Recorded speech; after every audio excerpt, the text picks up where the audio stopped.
사마줄거리. 이의방의 딸이 태자비가 되자 선수를 빼앗긴 정중부의 아들 정규는 탄식한다. 동북면에서 병권을 쥐고 있던 문신 김보당은 전왕 의종을 다시 세울 거사를 일으키고 이에 이의방은 서반 제1의 용장 이의민을 내보낸다. 결국 거사는 실패하고 무신 정권은 의종을 죽임으로써 후한을 없앤다. 한편 넷이 백서년의 여자였던 무비는 전날 의종에게 보내졌는데 의종의 총애를 받았던 그녀가 이제 다시 이의방에게 바쳐진다.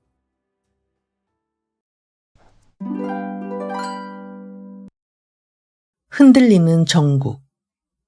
태자비가 아이를 가졌다.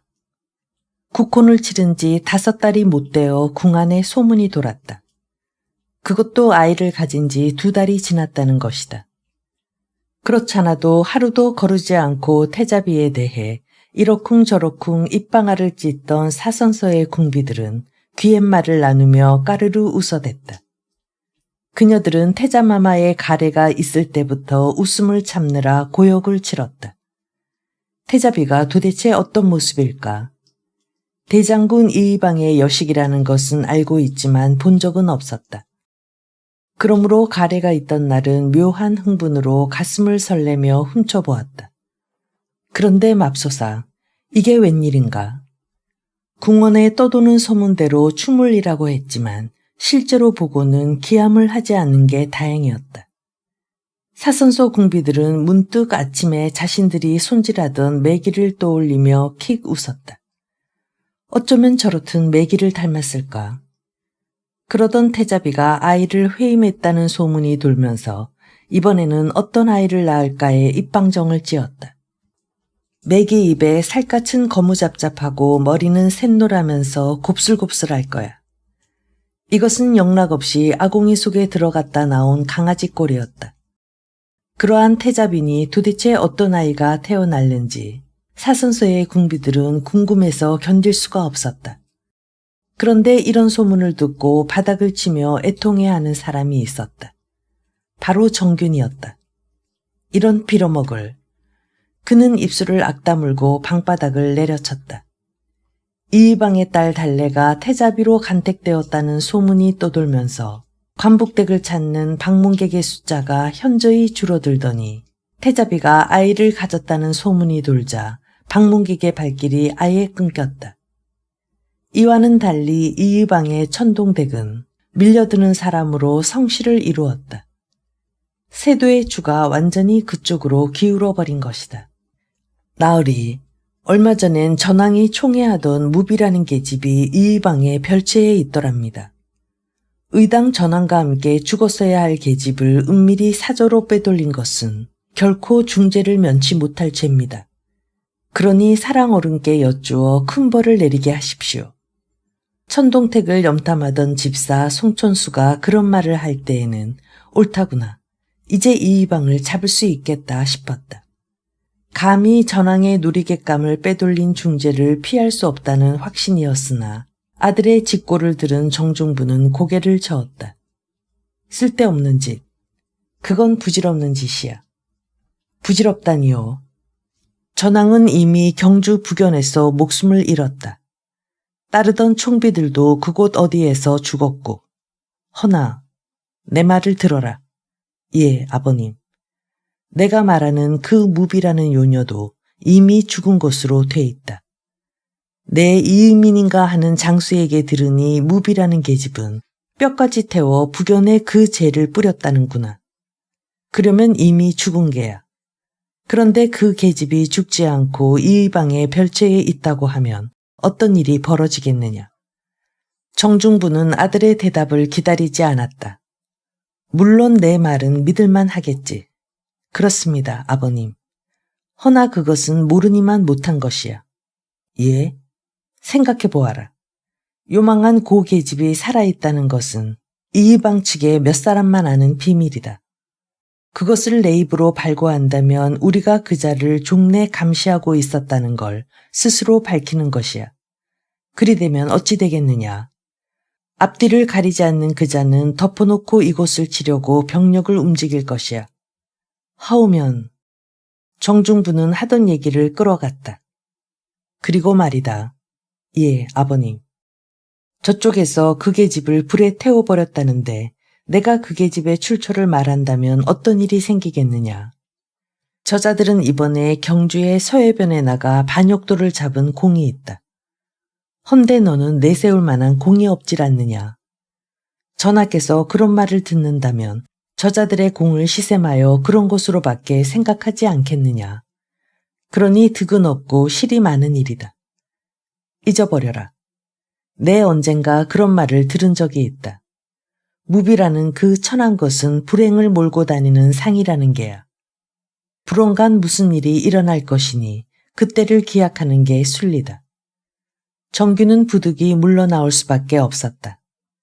사람 죽이는 것을 파리목숨 취급하는 이의방에게 섣불리 빌미를 주어서는 안 된다는 걸 다시 한번 강조했다. 그는 지난 정월에 있었던 승려들의 소요를 잊지 않고 있었다. 이의방의 가족들이 기법사 승방에서 기생과 술판을 벌이고 난행을 저지른 일이 있었다. 백여 명의 스님들은 개경의 북문으로 밀어닥쳐 이의방 형제를 죽여야 한다고 소란을 피웠다. 이때 이의방은 스님들을 선유하겠다고 1천여 명의 병력을 이끌고 나갔다. 들으라. 내 본시 머리 깎은 자들을 좋은 말로 훈계하려 했는데 아무리 생각해도 괘씸하기 이를 데 없다. 목탁을 두드리며 열심히 염불이나 해야 하거늘 독경은 뒷전이고 제밥에만 관심이 있으니 이것들을 살려두었다간 장차 나라의 기강이 무너질 것이 분명하다. 너희 장병들은 머리 깎은 자들을 보면 한 놈도 살려두어서는 안 된다. 내 말을 알아들었으면 즉시 시행하라. 병사들은 닥치는 대로 스님들을 살해했다. 이 일이 있은 후 중광사를 비롯해 홍우사와 기법사, 홍하사 등의 승려 2천여 명이 봉기했다. 국정을 농단하는 살인마 이의방은 빨리 나와 부처님의 벌을 받으라. 그들은 어디에서 구했는지 각종 무기들을 손에 든 채 기세를 올렸다. 이의방은 4천여 명의 부병을 거느리고 나가 100여 명을 살해하고 일부 부병을 각절로 보내 기물을 부수거나 불을 질렀다. 이러한 혼란은 닷새 만에 진압되었으나 정규는 이때를 생각하면 능히 이의방을 죽일 수 있는 기회가 있었음에도 그것을 놓친 게 아쉬웠다. 그때 해치웠어야 했어. 정규는 다시 한번 주먹진 손으로 방바닥을 몇 번 내질렀다. 그런데 이젠 악재가 하나 더 겹쳤으니 뱃속에 불이 붙었다. 만일 이의방의 딸이 사내를 순산한다면 어찌 되는가? 그리 되면 우리 부자는 손을 써볼 기회를 영 잃고 마는 게 아닌가? 그놈을 치려면 아이를 낳기 전이라야 해. 내 듣기로 8월 달이 해산날이라 했으니 앞으로 7개월은 여유가 있다. 그 안에 놈을 처치해야 해. 이 무렵 북쪽의 서경에서는 한 장수가 병력을 움직일 계획을 세우고 있었다. 서경유수 조이총이었다. 이 사람은 경인년에 정중부가 난을 일으키기 한 달 전까지 병부상소로 개경에 있었다. 어느 날 퇴거라는 자리에서 남문 밖을 걷게 되었을 때 맹인으로 보이는 사내가 3명의 장정에게 사나운 발길질을 당하고 있는 걸 목격했다. 그만두지 못하겠느냐. 조이총은 불호령을 내렸다. 도대체 무슨 일로 이 난리를 피우느냐. 보아하니 저 사람은 앞을 못 보는 맹인이 아니냐. 아무래도 집안에서 집사일을 보는 것으로 생각되는 사내가 나섰다. 그는 조이총에게 깍듯이 예를 차리고 맹인 사내를 손가락질했다. 나으리, 저자는 송판수라는 점쟁입니다. 저희는 병분왕중 진윤승 대감의 식소리온데 이댁 자당 어른의 환갑잔치에 저자를 불러 술을 점치게 했습니다. 헌데 저자는 앞으로 50일을 넘기지 못하겠다는 것입니다. 복채도 넉넉히 주었는데 악담을 해댔으니 곱게 보낼 수 있겠습니까? 조이총은 맹인 점쟁이의 초라한 행색을 곁눈질하며 중재하고 나섰다. 내 보기에 그만하면 됐네. 그러니 그만 돌아가게. 하지만 나으리, 더 이상 소란을 피우면 관병을 부를 것이야. 집사 차림의 사내와 3명의 하인은 도끼 눈을 뜨고 노려보다가 마지못해 물러갔다. 조이총은 그 사내를 데리고 집으로 돌아와 산통점을 치게 했다. 맹인 점쟁이 송판수가 말했다. 나으리, 서둘러 개경을 떠나십시오. 개경을 떠나라니. 사는 길이 서경에 있습니다. 그게 무슨 말이냐. 더 이상은 말씀드리지 못합니다. 맹인 점쟁이는 깊이 부복하고 일어섰다. 당시 조이총은 개경에서 벼슬살이를 하고 있었으나 서경유수를 겸했다. 그것을 알 리 없는 맹인 점쟁이 입에서 서경이라는 단어가 쏟아지자 왠지 그곳으로 가야겠다는 생각이 들었다. 그래서 부랴부랴 짐을 싸고 떠나온 게 정중부가 난을 일으키기 1달 전이었다. 무인들의 손길에서 목숨을 구할 수 있었던 것은 운이 좋았기 때문이다. 이와는 달리 진윤승이란 관리는 어찌 됐는가. 그는 송가라는 사내에게 목숨을 잃었다. 3년 전 의종임금은 수성이 나타났다는 태사의 말을 듣고 진간사 남쪽에 사당을 짓게 했다. 그 공사의 감역을 진윤승이 맡았다. 그는 아주 고지식한 관리였다. 병사들이 돌을 치고 오면 일일이 저울로 달았다. 그리하여 돌의 무게가 50근에서 조금이라도 부족하면 여지없이 되돌려 보냈다. 여보시오, 감역간 나으리. 도대체 말이 되는 소립니까? 돌을 지고 올 때 무게가 얼마 나갈지를 우리가 어찌 알겠습니까? 보기에 큼직해 보이면 일단 지고 오는 게지요. 말이 많다. 냉큼 가서 다시 가져오라니까. 49근 단량이면 50근에서 5량이 부족합니다. 하찮은 단량 때문에 그 먼 길을 다시 가란 말입니까? 이거 너무하지 않습니까? 시끄럽대도 이놈아. 해가 서산에 걸려 있다. 하루 일과는 500근이다. 그런데 이런 식으로 퇴짜를 놓으면 무슨 방법으로 공력을 채울 것인가를 따졌다. 그러나 진윤승은 막무가내였다. 기어코 50근짜리 돌을 가져오고서야 집으로 보냈다. 송가의 마음에 원한을 심어놓은 그것이 경인년 난리 때 나타난 것이다. 무신들이 보이는 대로 문신들을 살해할 때였다. 송가는 이 좋은 기회를 놓칠세라 진윤승의 집으로 달려갔다. 그는 표정을 부드럽게 하여 고했다. 나으리, 어서 나오십시오. 빨리 궁에 들어가야 합니다. 무슨 일인가? 나으리께서 벼슬이 높아지셨답니다. 뭐라더라. 그래, 승선이라 했어요. 승선. 승선? 승선이라면 중추원의 정삼품이다. 아무래도 벼락감투다. 이것저것 생각할 겨를 없이 몸체로 뛰어가 부인에게 기쁜 소식을 경황 없이 전하고 서둘러 간대를 메며 따라 나섰다. 어서 가세. 예, 나으리. 큰 길을 벗어나 후미진 숲길로 들어섰을 때였다. 앞서가던 송가가 돌연 칼을 뽑아들었다. 그는 눈을 부라리며 으름장을 놓았다. 이놈, 진가야. 이게 무슨 짓인가? 시끄럽다, 이놈. 내가 아직도 내 죄를 모르는구나. 도대체 무슨 말을 하느냐. 3년 전에 진간사에 사당을 지을 때 그곳에서 부역을 했었다. 50근짜리 바위덩어리를 고집하는 바람에 엉덩이뼈가 으깨져 지금도 고생하고 있다. 이 빌어먹을 놈아. 그러고도 제명대로 살기를 바랬더냐. 그제야 송가의 얼굴에서 예전의 자취를 찾은 모양이었다.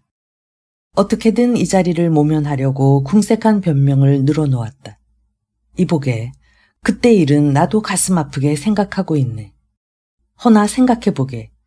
그것이 어찌 내 개인의 사복을 채우려고 그리했겠나. 연병하네. 무어라.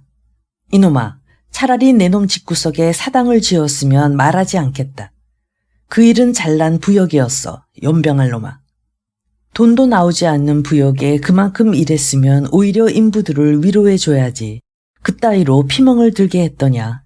에라이 연병할 놈아. 송가는 냅다 발길질을 퍼부어댔다.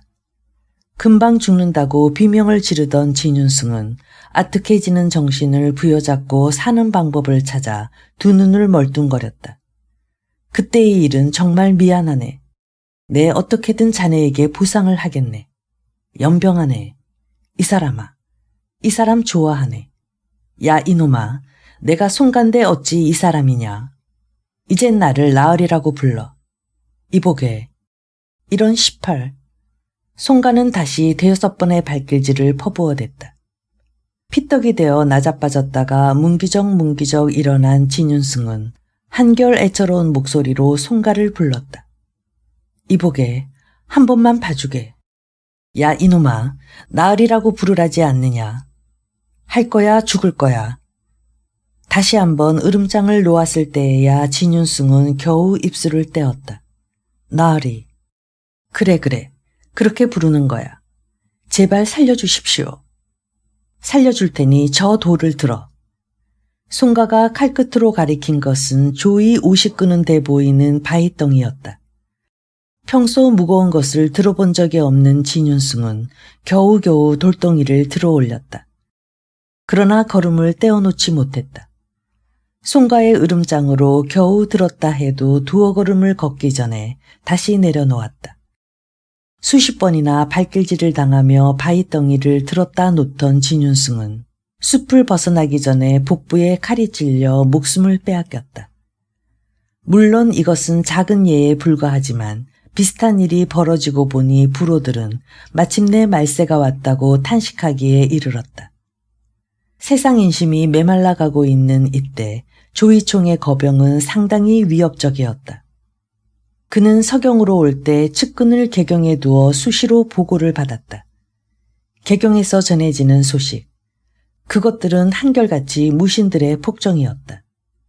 명종 임금조차도 그들의 전횡에 진저리를 친다고 했다. 그는 지금이야말로 거병의 시기라고 판단하고 동북면과 서북면의 여러 성에 경문을 보냈다. 요즘 상경의 중방에서 논의하는 바에 의하면 북쪽 경계의 여러 성은 김보당이 난을 일으킨 이래 아직도 그 뜻을 받아 난을 일으킬 무리들이 있어 토벌해야 한다는 주장이 강하여 이미 수만의 토벌군을 모집했다고 한다. 제성의 장수들이여, 상황이 이러한데 나라를 암흑천지로 만든 무도한 놈들을 두고만 보겠는가. 어서 서경으로 모이라. 경무는 기대 이상의 효과가 있었다. 자비령 이북의 40여 성에서 내응하겠다는 소식이 전해졌다. 그런데 유달리 평안북도 영병군인 연주만이 호응을 하지 않았을 뿐 아니라 오히려 조이총에게 반기를 들었다. 조이총의 경문이 연주에 당도했을 때 연주도령 현담윤과 그 아들 덕수는 주와 군의 장수들을 소집하여 결연히 말했다. 그 옛날 거란의 소선용이 침범하였을 때 모든 성들은 항복했으나 오히려 연주만은 성문을 굳게 지켜 그 공적이 왕부에 기록되었다. 이제 조이총이 환난을 마음속에 숨기고 군사로서 왕명을 거역하니 이것은 도저히 용납할 수 없는 일이다. 진실로 충의를 지녔다면 어찌 그들을 따르겠는가. 도령의 말씀이 참으로 지당하십니다. 주군의 장병들은 멀리 개경을 향해 부복하고 만세를 부른 다음 성문을 굳게 닫고 임전태세에 임하였다. 서경의 조이청은 이 소식을 듣고 즉시 글을 썼다. 지금 북계 40여 성의 군마가 모였는데 어찌 연주만이 참여치 않았는가. 만약 너희들이 끝까지 불참한다면 우리가 도성을 치기 전부터 너희부터 다스릴 것이다. 조이총의 글은 연주 사람들의 마음을 불안하게 흔들었다. 민심이 동요되고 있음을 눈치챈 현덕수는 즉시 사람을 풀어 외부로부터 한 통의 서찰을 성 안으로 집어넣게 했다. 상경의 병력 10령이 천령을 넘어 동계로부터 장차 서도를 치게 되었으니 모든 주진 가운데 위총에게 속아 경솔하게 발병하여서는 안 된다. 성문을 굳게 닫고 스스로 지키며 상경의 병력을 기다리라. 그제야 성중의 백성들은 불안한 마음을 가라앉혔다. 현덕수는 성문을 굳게 지키고 이러한 상황을 조정에 급히 알렸다. 이때 중앙정부에서는 이미 관군 2만여 명이 개성을 떠났다. 윤인첨을 3군 도원수로 임명하여 조이총을 치게 하는 한편 예분왕중 채균을 동북로 도지휘사로 임명하여 동북 방면의 여러 성을 진압하게 했다. 윤인첨이 이끄는 주력 부대는 황해도를 거쳐 서경으로 향했으며 채균이 이끄는 병력은 강원도를 거쳐 함경도 방면인 동북면으로 진군했다. 윤인첨의 제1군이 전령역에 이른 것은 10월 열 이틀이었다. 바람이 사납고 눈발이 거칠었다. 더 이상 행군하는데 이로움이 없다 보고 도지 병마사로 종군한 정규는 야영하기를 권한다. 도원수께서도 보시다시피 날씨가 몹시 사납습니다. 앞뒤를 분간할 수 없을 정도로 눈발이 쏟아지고 있으니 오늘은 이곳에서 야영하는 것이 좋겠습니다. 그가 처음에 조정에서 발령을 받았을 때는 정균이 동북로 도지휘사였다. 그런데 굳이 윤인첨이 막장이 된 데에는 이유가 있었다. 실전 경험이 약하다 보니 직접 군병을 통솔하는 데 자신이 없었다. 그러므로 그 자리는 채균에게 주고 자신은 윤인첨의 막장이 되었다. 사실 막장이라는 자리는 승리를 했을 때는 떡고물이 떨어지지만 패배를 해도 책임을 지지 않는다. 모든 책임은 주장인 윤인첨에게 있었다. 사실 정균으로서는 이런 내란을 평정하여 공을 세울 생각이 없었다. 수단과 방법을 가리지 않고 이의방만을 제거하면 정시일문을 세우는데 걸림돌이 없을 것으로 믿고 있었다. 그러므로 내란의 평정은 앞서 가는 것보다 윤인첨 같은 명장의 그늘 아래서 일신을 쉰다는 계산이었다. 몰아치는 눈발 탓에 윤인첨은 야영을 치기로 결심했다.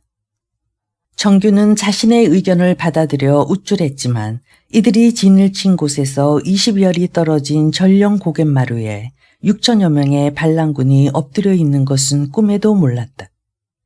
반란군의 한 지휘자가 말했다. 날씨가 사나우니 병력을 움직이는 건 바람직하지 않겠어. 이곳에 매복하고 있다가 저들이 고개를 올라오면 일거에 쓸어버리세. 그건 옳은 방법이 아닙니다. 저들은 사나운 눈바람 속에 행군을 못하고 분명 야영을 서두를 것입니다. 우리는 이때를 노려 기습해야 승산을 내다볼 수 있습니다. 장군, 기회를 놓치지 마십시오. 일리가 있다. 우리가 공고하면 먼 길을 온 저들은 더욱 피곤할 것이다. 좋다. 저들을 치자. 반란군들은 행동을 자유롭게 하여 무장을 간편하게 했다. 그들은 휘몰아치는 눈바람을 뚫고 계곡을 내려갔다. 이때 정벌군은 야영 준비를 하느라 분주했다. 솥을 걸고 취사 준비를 서둘렀다. 이때 한 병사가 뗄나무를 주우러 계곡으로 가다 깜짝 놀랐다. 몰아치는 눈바람 속에 무수한 그림자들이 계곡 위에서 쏟아지고 있지 않은가. 저기다. 서병이 나타났다. 그는 야영지를 향해 달리며 고함을 질렀다. 상당량의 눈이 내려서인지 발목이 푹푹 빠졌다.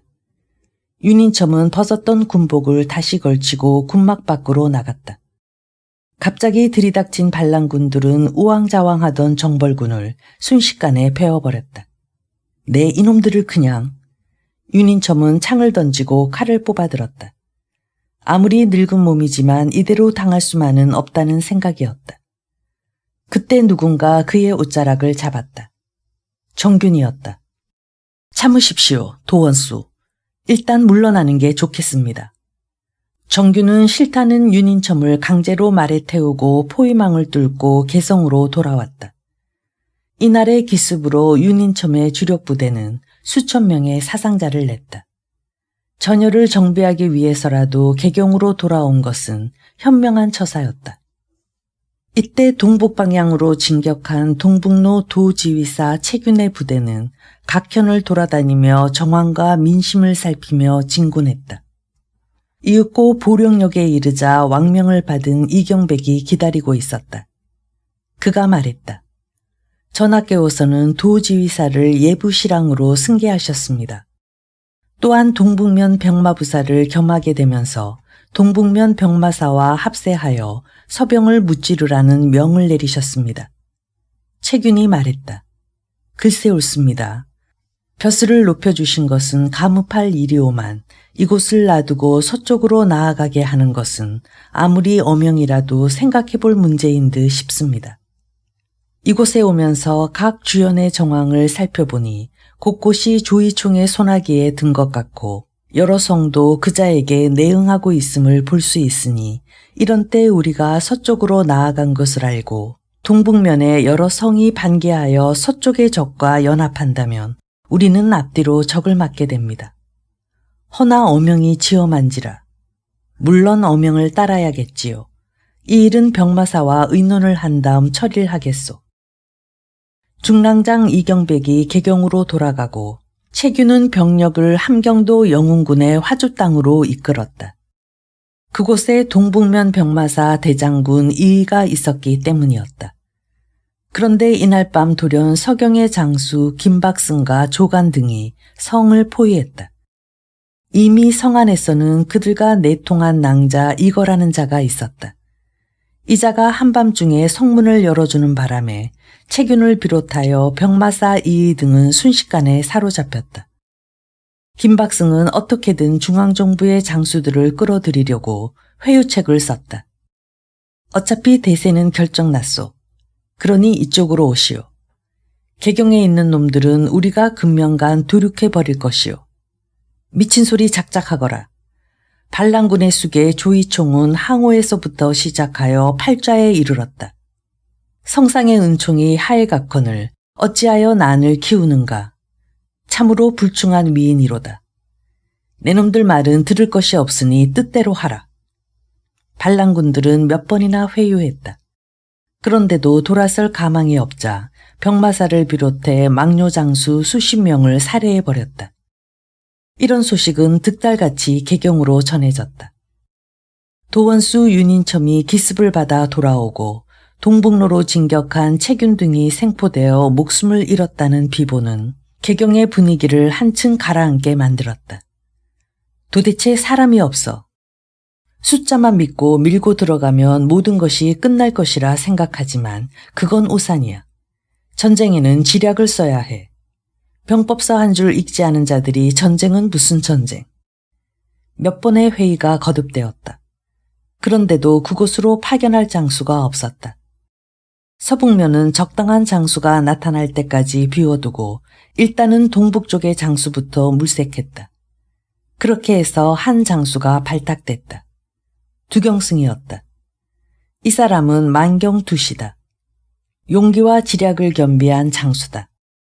의종 임금 때에는 공학군으로 뽑혔다가 정중부 난 때에는 후덕전의 경호대장으로 난에 참가했다. 명종 임금이 보위에 오른 뒤에는 이의방에게 발탁되어 낭장이 되었다가 김보당의 난 때에는 그 난을 평정한 공이 있었다.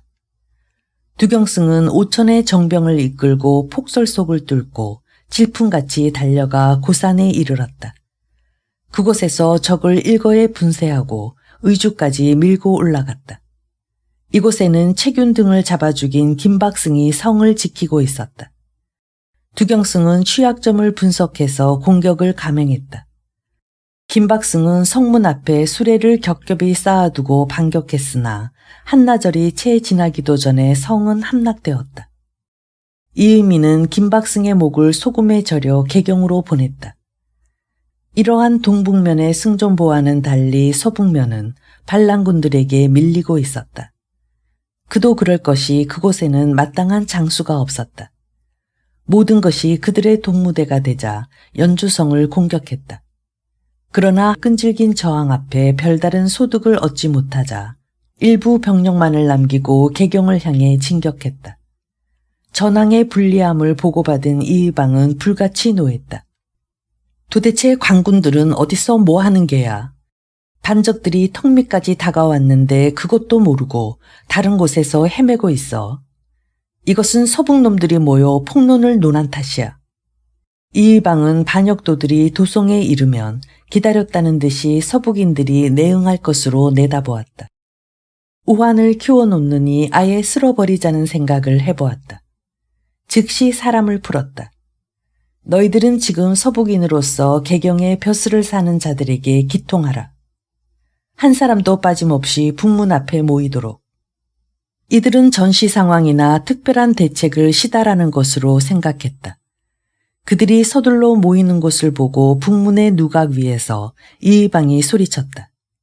그곳에 있는 서북놈들을 모조리 죽여라. 갑작스런 난리에 개경에서 벼슬살이를 하던 사람들이 해를 입었다. 공부상서 윤인미를 비롯해 신호위의 대장군 김덕신, 장군 김석재 등등으로 문신이나 무신의 구별을 두지 않았다. 대기하고 있던 관졸들이 무차별 살해했다. 그들의 목을 쳐 사흘간 저작거리에 매달아 놓았다. 소식을 들은 명종임금은 크게 놀라워했다. 이 무슨 난리인가. 아무리 서북인이라 해도 그들은 죄가 없거늘 목숨을 빼앗는단 말인가. 서북인이 난리를 일으켰다 하여 선량한 사람까지 다 죽인다면 장차 이 나라의 백성은 반으로 줄어들 것이요. 오호, 참으로 가슴 아픈 일이요. 이의방은 눈썹 하나 까딱하지 않았다. 아니옵니다, 전하. 신은 이번 일이 아주 잘 되었다고 생각합니다. 지금 개경 일대의 민심은 크게 소용돌이치고 있습니다. 서북인들에 대한 백성들의 분노가 하늘을 찌를 듯 높은데 전하께서 서북인을 동정하신다면 민심은 이완되고 말 것입니다. 전하, 이번 일은 민심을 수습하는 차원에서 시행한 것이니 아주 잘한 것이라 보옵니다. 이의방은 아직도 놀라움을 진정시키지 못하는 명종임금을 슬쩍 보고 나서 쐐기를 치듯 말했다. 전하, 이제 신은 관군을 이끌고 개경을 떠날까 하옵니다. 이제껏 신이 나서지 않은 것은 도성을 비워둘 수 없기 때문이었습니다만 더 이상은 두고 볼 수 없으므로 개성을 떠나 반적들을 토벌할까 하옵니다. 이처럼 멋대로 결정하고는 이날로 관군을 재정비하여 출정했다. 그리고는 한달음에 내달아 예성강 건너 반란군 진지를 급습하여 쑥대밭으로 만들어 버렸다. 이의방은 여세를 몰아 추격전을 벌였다. 북쪽으로 밀리던 반란군들은 휘하 군조를 이끌고 서경성으로 들어가 바짝 웅크렸다. 그것은 장기전을 치르겠다는 의도였다. 점괘. 이의방이 성 밖에 진을 치고 공성전을 벌일 무렵 정규는 맹인 점쟁이 송판수를 집안으로 불러들였다. 그래도 개성 땅에선 그의 전법이 일가견이 있다는 소문을 믿은 탓이다. 여기 계신 분은 경상도 땅에서 올라온 승병 지휘자 종참이란 스님이시다. 장차 스님께서 계획한 일이 어찌 되는지 기륭을 점쳐보게. 송판수는 산통을 흔들어 상가지를 뽑았다. 보이지 않는 눈을 멀뚱대며 손끝으로 괴사를 가늠하더니 연신 이리저리 머리를 갸웃거리며 쩌판이 입맛을 다셨다. 뜻을 이루실 겁니다. 호, 그게 정말인가? 괴를 이루는데 문득 기러기가 나는 모습이 떠올랐습니다. 이는 홍상이라는 것이니 필경 여인네가 거들어야 대사가 순조로울 것 같습니다. 여인네, 그렇습니다. 알았네. 그만 돌아가게. 송판수는 문 앞에서 천동댁의 집사가 내민 무명 한 피를 받았다. 그가 나직이 말했다. 함부로 떠들었다간 살아남지를 못해. 부디 입조심하게. 아무렴이쇼. 그래야 하고 말고요. 송판수가 나가자 종참은 뜻밖이라는 표정이었다. 여인네가 거둔다는 것은 무슨 뜻입니까? 글쎄, 마음에 집히지를 않구먼. 조종 형편은 어떻습니까? 여러 장수가 이의방을 돕기 위해 떠나기 전이네. 눈들이 많으니 당장 움직이는 것은 어렵지만 방법을 찾자면 기회가 있을 것이네. 굳이 서두를 필요는 없네. 서북인들을 무참히 살상한 탓에 그나마 남았던 인심이 이의방에게서 떠났으니 이보다 좋은 기회가 어디 있겠는가. 그렇다면 다행입니다. 소승은 불문의 원수인 그자를 처단하는 것이 필생의 소원이옵니다. 이때 명종임금은 윤인첨을 다시 삼군 원수로 임명했다. 추미론 부사 기탁성을 부원수로 삼고 진준을 자군 병마사로, 경진을 우군 병마사로 하고 채충렬을 중군 병마사로 임명하여 서경으로 차송했다. 이때 윤인첨이 거느린 병력은 8천여 명. 이 8천여 명의 병력 가운데 각 사찰에서 차출한 스님이 1천여 명이나 되었다. 그들은 몽둥이와 도끼 선장을 들고 있었다. 군복이며 무기가 부족한 탓에 절에서 걸치고 나온 승의를 입은 채였다. 대장군 정균도 지병마사로서 새로이 차출된 이진에 속해 있었다. 그는 길을 떠나기 전에 부친에게 이렇게 말했다. 이번 종군은 사실 소자가 자청한 것이나 다름없습니다. 이의방은 병마를 몰아 서경에 있으나 그 자를 추종하는 무리들은 대부분 개경에 있습니다. 모처럼 이의방이 고리무원의 처지에 있으니 이 기회를 결코 놓치지 않겠습니다. 정중부 역시 아들의 의견을 긍정적으로 받아들였다. 내가 생각해도 때가 온 것 같다. 이의방 그자가 함부로 사람을 죽이니 성상께서도 몹시 못마땅하게 생각하고 있다. 그자의 전행을 미워하는 사람은 많아도 나서는 사람은 많지 않을 터. 그래, 어떤 식으로 그자를 죽이겠느냐. 정균이 웃었다. 나름대로 방법이 있다는 투였다. 그것이 부친에게 궁금증을 유발시켰다. 내가 나서겠느냐? 아닙니다. 소자가 나서는 것은 어리석은 짓입니다. 은밀한 중에 처리할 것이니 안심하십시오. 그렇게만 말하고 자리에서 일어났다. 아버님, 일이 성공하면 사람을 보내겠습니다. 아버님께서는 이곳에서의 일을 적절히 처리해 주십시오. 정균은 떠났다. 도원수 윤인첨을 비롯해 정균 등이 개경을 떠난 것은 명종 4년 동짓달 21의 날. 이들은 사흘 후인 섣달 초하루에 서경성 교회에 진을 쳤다. 서로 대치하고 있을 뿐 전투는 없는 상태에서 시간이 흘렀다. 대장군, 참으로 희한한 일이 있습니다. 은밀히 정균의 처소를 찾아온 장졸 하나가 보고했다. 이의방이 밤마다 은밀히 미동 한 사람을 잠자리로 끌어들인다는 것이다. 그러나 말이 미동이지 가무잡잡한 피부에 두리뭉실한 것으로 보면 영락없이 계집이 분명해 보인다는 것이다. 계집이라. 혹시 남장여인 아닌가? 그런 것 같습니다만. 그럼 고 계집일 것이네. 계집이라니요. 그 요녀 말이야. 무비. 전왕이 죽고 이의방의 별채에 무비가 있다는 말을 들은 정균은 양원서령을 찾아가 무비에 대해 물은 적이 있었다. 그때 양원서령은 그런 말을 했었다. 그 아이가 전왕의 총애를 받게 된 데엔 이유가 여러 가지겠지만 그중 하나가 오령주입니다. 진기한 약재 5가지를 섞어 만든 것인데 한결같이 사내의 기력을 충동시키는 물건입니다. 오령주는 기력이 약한 사내가 먹으면 효험을 볼 수 있으나 지나치게 많이 먹으면 크게 낭패를 볼 수 있습니다. 양원서령은 그 뒤로 무슨 말인가를 하려다가 입을 다물었다. 그것은 두말할 나위 없이 오령주를 지나치게 먹으면 기혈이 들끓어 혈기가 방장한다는 점이리라. 이렇게 되면 요삽증 같은 증세에 시달린다. 즉 금방 여인을 껴안았는데 다시 또 껴안고 싶어진다는 그런 병을 가리킨다. 이 무렵 이의방은 군영에 있는 것이 아니었다. 어떤 호농의 집에 거처를 정했는데 그 집에는 시집을 가지 않은 2딸이 있었다. 첫날과 둘째 날에는 2 처녀가 하루씩 들어가 잠자리 시중을 들었는데 사흘째부터는 상황이 달라졌다. 어디서 왔는지 모르지만 계집애처럼 가무잡잡한 피부를 지닌 군졸 하나가 나타난 후부터 처녀들의 시침이 끊어졌다. 사내처럼 생긴 아이. 그가 무비라는 확신이 더욱 깊어졌다.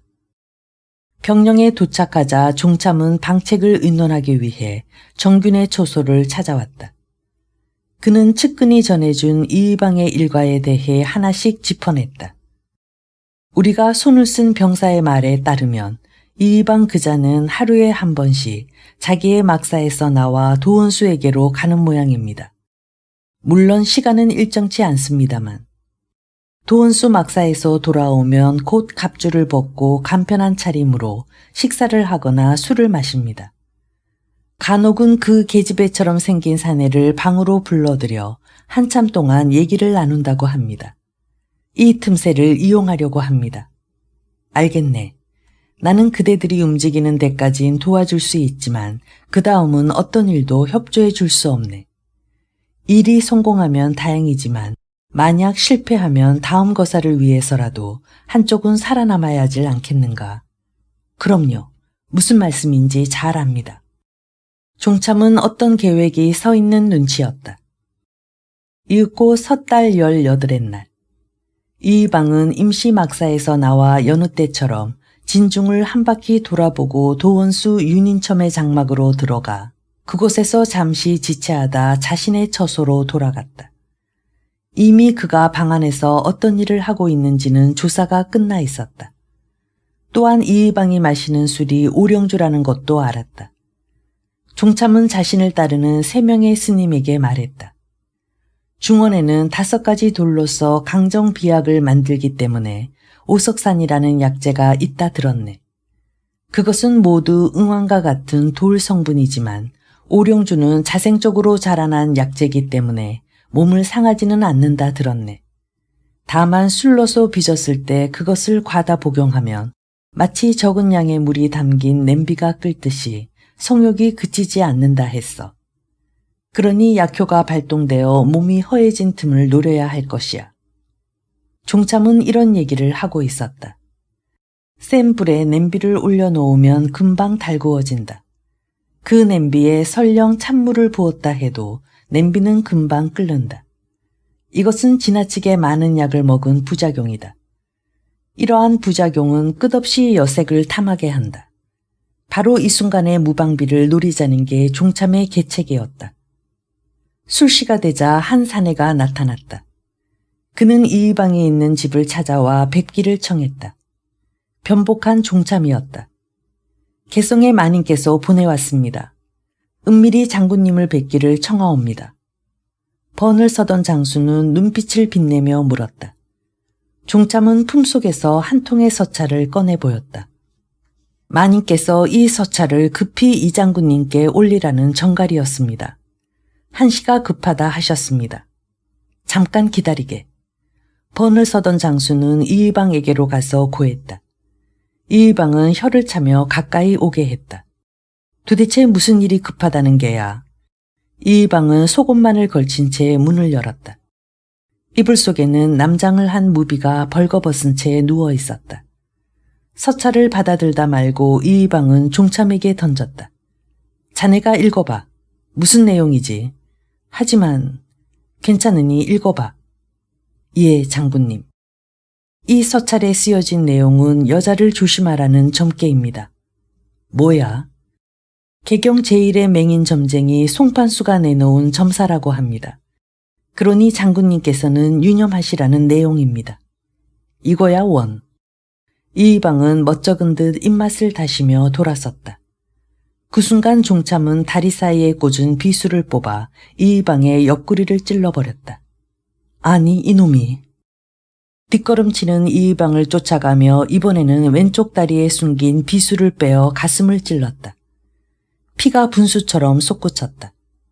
우당탕탕 하는 소리가 들렸지만 별거 아니겠지 싶어 누구 한 사람도 와보지 않았다. 이놈들. 이의방은 이 말을 끝으로 절명해버렸다. 한 사내가 즉시 정균의 처소로 달려가 일이 성공했음을 알렸다. 정균은 즉시 현장으로 달려가 종참 등을 피신시키는 한편 이불 속에서 떨고 있는 무비를 끌어내 목을 치라는 명을 내렸다. 이어 상장군 조은을 비롯해 대장군 문장필 등의 병사를 풀어 계엄을 선포했다. 그리고 나서 윤인첨을 찾아갔다. 도원수 대감, 정균이 말했다. 놀라지 마십시오. 이의방 장군이 피살당했습니다. 뭐라고요? 소스라치게 놀란 도원수 윤인첨은 믿기지 않는 눈치였다. 그래, 이 장군을 살해한 흉수들을 잡았습니까? 도대체 누가 무슨 연유로 그런 짓을 저질렀습니까? 승병이라고 합니다. 아마도 지난 난리 때 이 장군이 1천여 명의 스님들을 살해한 것에 대해 원한을 갚았던 것 같습니다. 허, 진중에서 일어난 불상사이므로 그들을 반드시 잡아야 하지만 돌이켜보면 이의방 장군의 전행으로 수백 수천의 스님들이 애꿎게 목숨을 잃었으니 소장의 생각으로는 개인적인 원한이라기보다는 백성들의 한을 풀었던 것으로 생각됩니다. 범인을 색출하는 소동을 피울 것이 아니라 이 즈음에서 덮어버리는 게 좋을 듯 싶습니다. 윤인첨은 아무런 말도 하지 않았다. 소란을 떨어봐야 크게 이로울 일도 없는 것이어서 말없이 고개만 끄덕였다. 그런데 참으로 묘한 일은 이의방이 승병에게 살해되었다는 소문이 병령에 떠돌았어도 누구 한 사람 애도하는 빛이 없었다. 그들은 한결같이 죽을 사람이 죽었다는 낯빛이었다. 이의방이 살해되었다는 전선의 소식은 다음 날 오후에야 정중부에게 전해졌다. 그는 관훈장 같은 치렁한 수염을 손질한 후 관복을 입고 집을 나섰다. 이꼴할 것이다. 교꾼들의 걸음이 빨라졌다. 정중부는 명종임금을 독대하여 이의방이 피살되었다는 것과 개성에 남은 그의 잔당들의 처리를 서둘렀다. 전하, 비록 이의방이 세상을 떠났다고는 하나 아직도 개경에는 그의 패거리들이 온갖 못된 짓을 해오고 있습니다. 하오니 그들을 내칠 수 있도록 윤허하여 주시옵소서. 왕명이 떨어졌다. 이의방과 평소 교유하던 사람들은 모조리 잡아들이라는 첩지였다. 정중부는 첩지를 들고 신호 위로 갔다. 이날 밤 이의방의 형 이준이와 그의 동생 이인, 신복 고두건 등의 100여 명이 주살되었다. 도성 안팎에 소문이 돌았다. 개경에 있는 모든 절의 승려 수천 명이 보제사에 모여 상소문을 썼다. 난적 이의방은 국권을 농단하고 전하를 기망하여 왕권을 능멸하려다가 목숨을 잃었습니다. 이는 하늘도 무심치 않은 일이오니 전하의 홍복이옵니다. 하오나 전하, 난적의 딸은 아직도 태자비로서 궁안에 남아있으니 이 여인 일입니까? 이것은 천부당 만부당한 일입니다. 이것은 전혀 사리에 맞지 않은 일이옵니다. 바라옵건대 전하께옵서는 난적의 딸을 하루빨리 내치시옵소서. 정중부는 상소문을 지지하고 나섰다. 그러나 명종은 차마 그럴 수 없었다. 미우나 고우나 며느리였다. 더구나 그 며느리는 왕가의 귀한 혈손을 잉태하고 있다. 며느리를 죽이면 당연히 왕손을 잃게 된다. 과인은 태자비를 폐출은 시키겠소. 다만 지금은 회임 중이니 해산 후에 그리하겠소. 과인의 뜻을 스님들에게 전해주시오. 전국이 요동쳤다.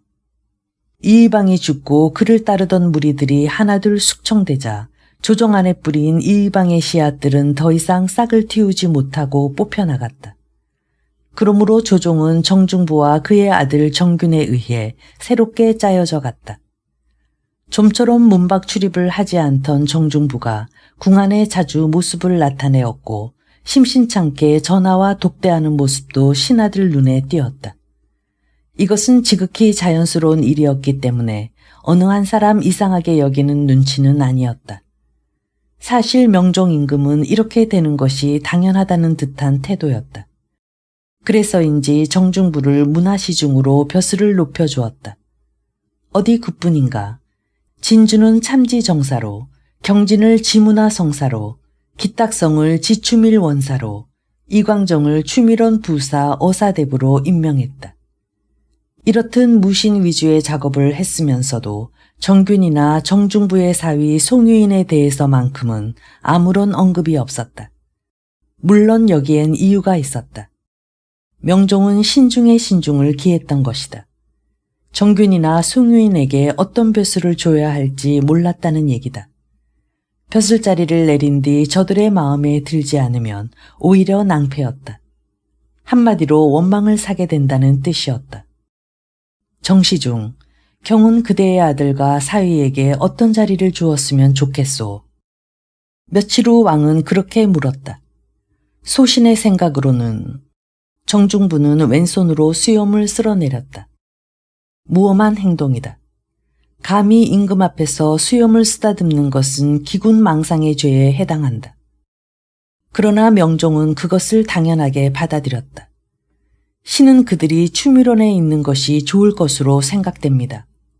그래요. 그렇다면 그렇게 해야지요. 명종 임금은 정균에게는 승선을, 송유인에게는 추밀원 부사를 제수하고 병부상서를 겸하게 했다. 또한 이의방의 저택이었던 천동택은 나라에서 정몰했으나 곧 정균에게 하사되었고 곽정택은 송유인에게 내렸다. 끝간 줄 모르고 세도의 연을 날리던 이의방이 추락하면서 정세는 정시일문으로 뒤바뀐 것이다. 개경의 사정은 이렇듯 정시일문의 득세로 기울어진 가운데 중앙정부군과 반란군들은 일진일퇴를 거듭하고 있었다. 이들의 싸움은 들판이나 사냐에 병진을 펼쳐 전투를 개시하는 것이 아니고 이곳저곳에 흩어져 국지적으로 소모전을 펼치고 있었다. 반란군들은 황해도 일부와 함경도 영흥 일대를 장악하고 있었다. 그들은 어떤 목적이나 체계적인 통계 라인을 가지고 공격과 방어를 하는 것이 아니라 이쪽에 나타나 들쑤셨다가 다시 저쪽으로 옮겨가는 등의 불쏘시개 작전을 펼쳤다. 두경승은 유격전을 벌이던 그들을 쫓아 이곳저곳으로 옮겨다니며 반란군 공략에 나섰다. 그런데 참으로 대단한 것은 반란군과 바로 인접하여 있는 영변의 연주였다. 현덕수 부자가 있는 이곳 성은 반란군의 끈덕진 공격에도 불구하고 고군분투했다. 이러한 전란 속에서도 세월은 무심하게 흘러갔다. 명종 5년. 그제서야 조이총은 자신이 크게 잘못 생각하고 있음을 깨달았다. 자신이 정중부와 이의방을 치겠다고 병사를 일으키면 개경의 백성들이 얼씨구나 호응해 올 줄 알았다. 그러나 거병한 지 5달이 지나도록 호응은커녕 지붕에 올라간 닭 쳐다보듯 했다.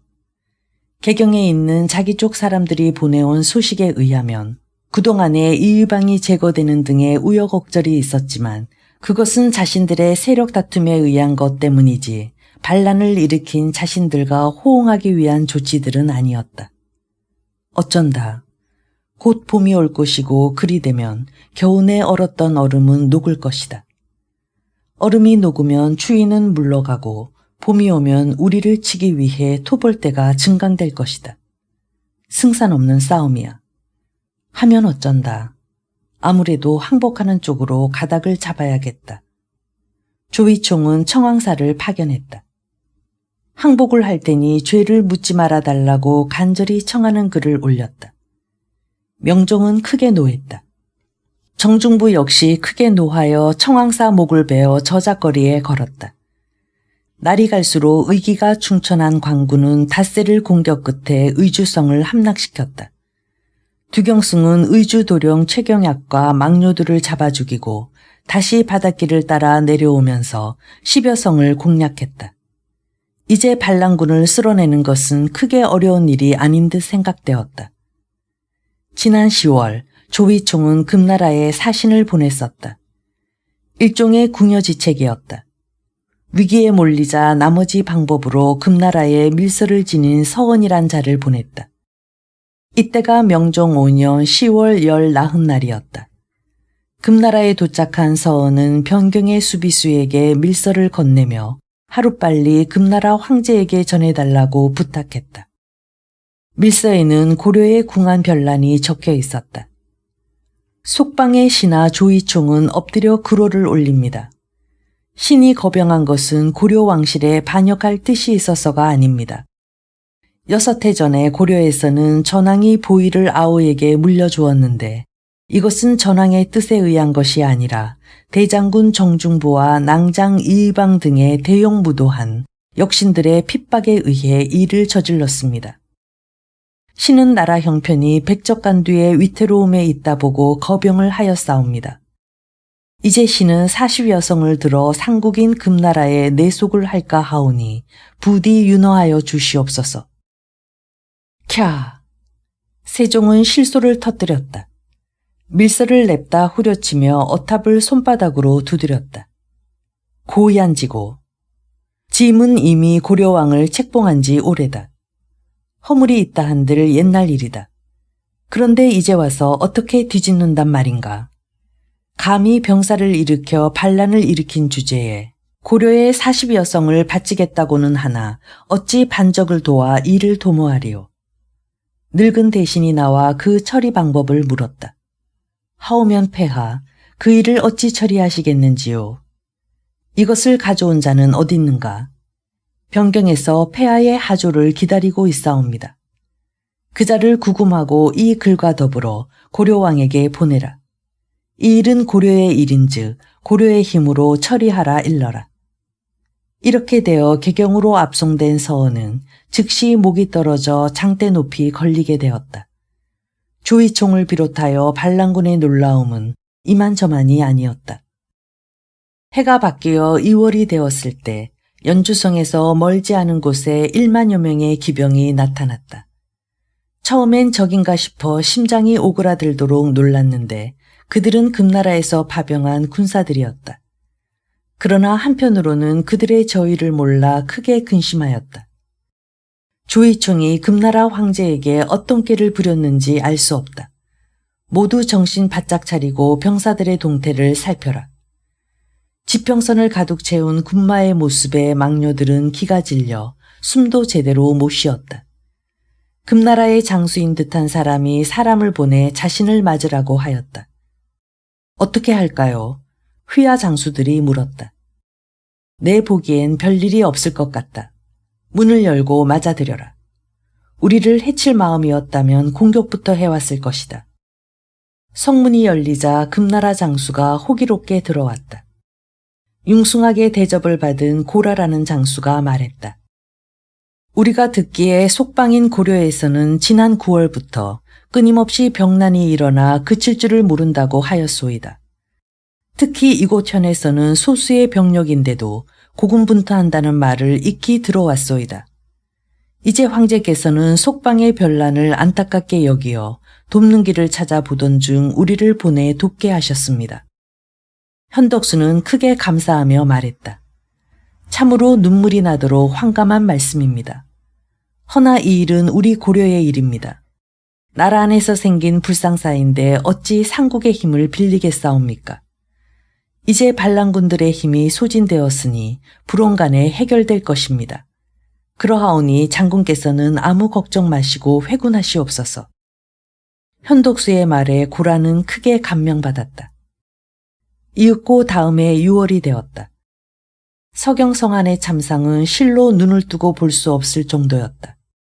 상당수의 성민들이 야밤에 성을 넘어 도망쳤고 궁 안에는 굶어 죽는 사람이 부지기수였다. 고양이와 쥐는 이미 거덜이 난 지 오래였고 어떤 사람은 굶어 죽은 시체를 토막내어 삶아먹는 일까지 생겼다. 한마디로 아기 지옥이 따로 없었다. 그달 19날 오후 들어 신선한 바람이 불어올 때 갑자기 천둥이 울리고 번개가 번쩍였다. 하늘은 시커먼 구름으로 뒤덮이더니 불어오는 동남풍에 빠르게 움직였다. 이것은 여름에 흔히 볼 수 있는 모습이었다. 하늘은 시퍼렇게 개어 있는데 머리 위의 하늘만은 유달리 뇌성을 울리며 비를 쏟아냈다. 그 모습을 보며 많은 사람들이 손가락질을 하며 떠들었다. 윤인첨이 그들 중 한 사람을 불러 물었다. 무슨 일로 그리 떠드는가?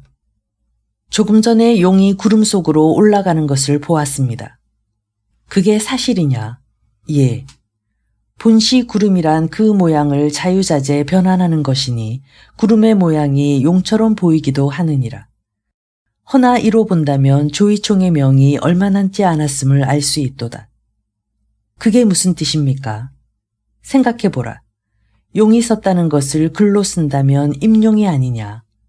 또한 위총이라는 이름자에서 사람인가 머리를 떼어내면 임용이다.